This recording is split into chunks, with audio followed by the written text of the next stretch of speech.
YouTube? This is Joe from Z4 Games, and I'm bringing to you guys, as you can see, an update to Sacred Beasts with the brand new Armityle, the Chaos Phantasm, Phantom of Fury. Absolutely lovely card, amazing card.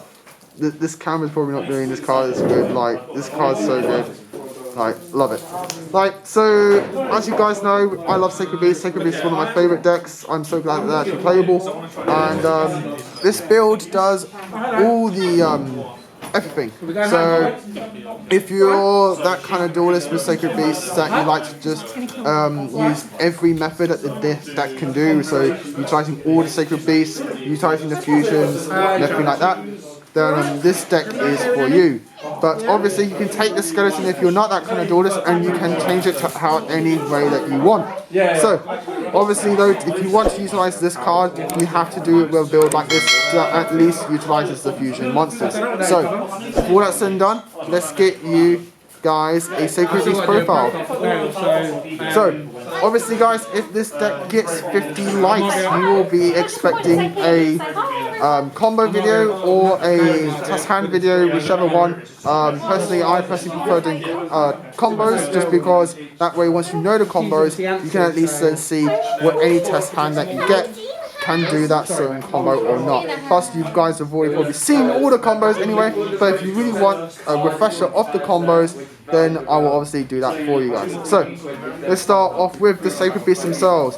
One Raviel, one Yugioh, and double Haman, and an honorary Sacred Beast, Raviel, Lord of Phantasm, Skimmering Shaper. So I like this ratio a lot. I think double Haman is the best, just because if you really wanted to, your 2-card combo with Sacred Beasts can at least get you double Haman, which then is essentially an attack lock on its own. Plus, with the field spell in play, your opponent's going to really struggle to get over that board. If you're playing the fusion, you have to play Yugioh, and Raviel is the second best, just because he does have access to Skimmering Scraper for those OTK plays. You can change this ratio however you want. You can go double this, one of this, whichever one that you want, you're good to go.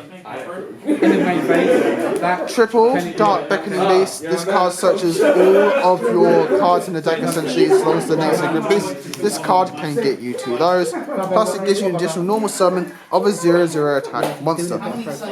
We are playing 3 copies of Chaos Summoning Beast. This lets you sacrifice itself to summon a Sacred Beast from your hand. Plus you can banish it from the graveyard and search for paralyze, one of the most busted field spells in this deck.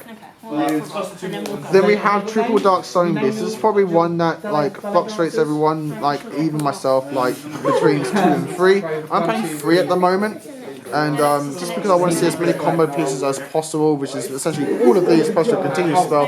So I like to play 3 of it at the moment. They may drop down to 2 depending how I feel.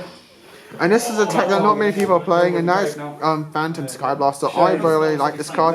It's a 1-card Raviel, as long as you have another card in play, and then you can special summon Raviel that easily. And then what you can also do is use this for link summons, which is pretty good. It gives the deck something else to do, other than just relying solely on the Sacred Beast. And having this 1-card link summon players is just really strong. I've actually gone down to play the Danger package in this deck now, so we're playing 3 Danger Mothman.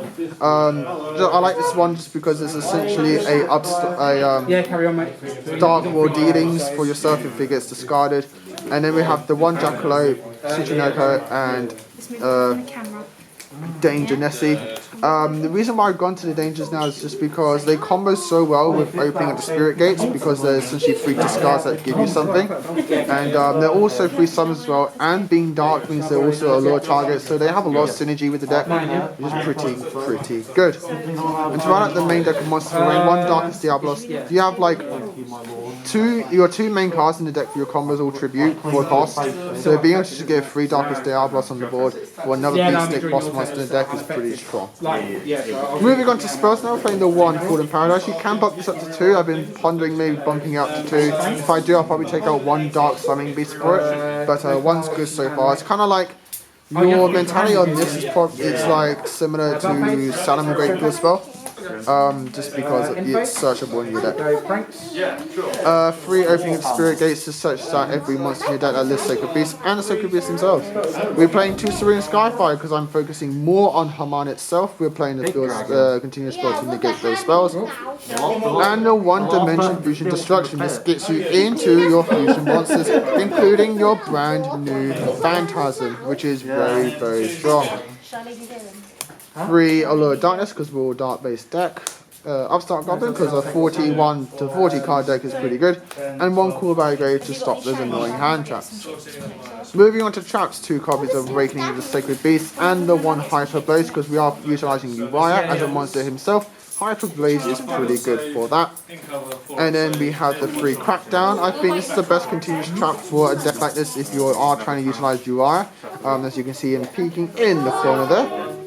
Crackdown is good for that because it steals your opponent's monsters, disrupts their plays, gives you link fodder, and is then a continuous trap for Uriah's attack strength. And to run at the main deck, we are playing the 1 Skill Drain because your deck could beat sticks, and then you skill drain your opponents so that way they can't use their effects to get over your monsters. Pretty good. For the extra deck now, we're playing the 1 brand new Armityle, the Chaos Phantasm, Phantom of Fury. This card is, for Sacred Beast, insane. Like, this card's great. So it has the same fusion materials as the normal Armityle, which includes 1 Uriah, Haman, and Raviel. This card's name becomes Armityle, the Chaos Phantasm, while on the field. Bear that in mind because now it's protected under the field spell, which means your opponent can't stop this effect of once per turn during your main phase, you can give the control of this card to your opponent. And then once per turn during the end phase, if this card's control was changed this turn, banish all cards you control. Then the owner of this card special summons 1 Armata, the Chaos Phantasm, from the extract, ignoring its summoning conditions. So, the way that this works is that you summon this, he now shifts control to your opponent. It is now their Armata, so now on the end phase, their board gets cleared. And because it goes back to you, you're the owner, so now you get the Armityle Chaos Phantasm. So he cheats out Armityle while clearing the opponent's board. And then it gets protected under the field spell, so your opponent can't actually stop this changing over to your opponent.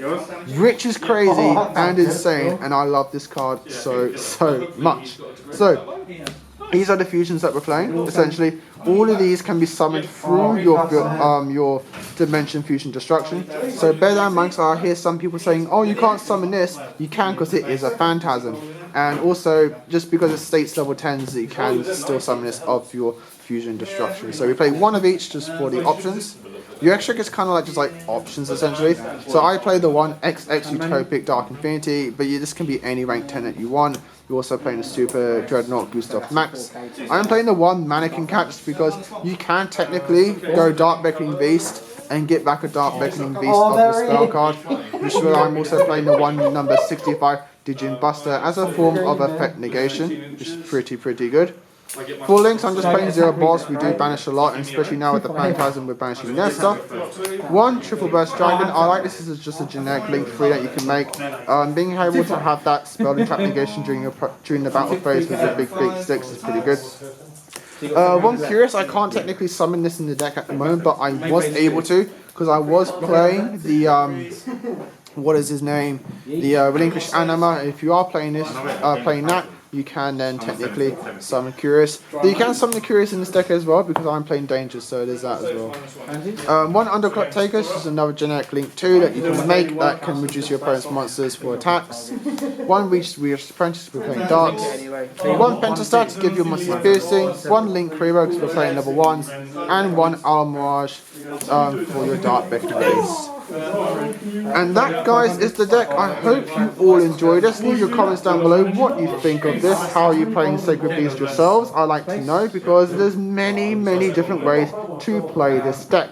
And again, I'd like to see what you guys are playing. So do pick this card up. I think it's absolutely crazy. Helps clear those boards for the deck. And strangely enough, at the moment, it's like a 10 quid ultra. I don't understand how this is on par in price to the Tribe Brigade Secret Link 4. It's insane. But guys, hope you enjoyed this. Leave your comments down below. Like, comment, and subscribe. And if this video gets 50 likes, and if you guys want it, I will do test hands and or combos. Most likely combos, again, just so you guys can know what to do with your test hands when you're playing. But again, leave your comments down below.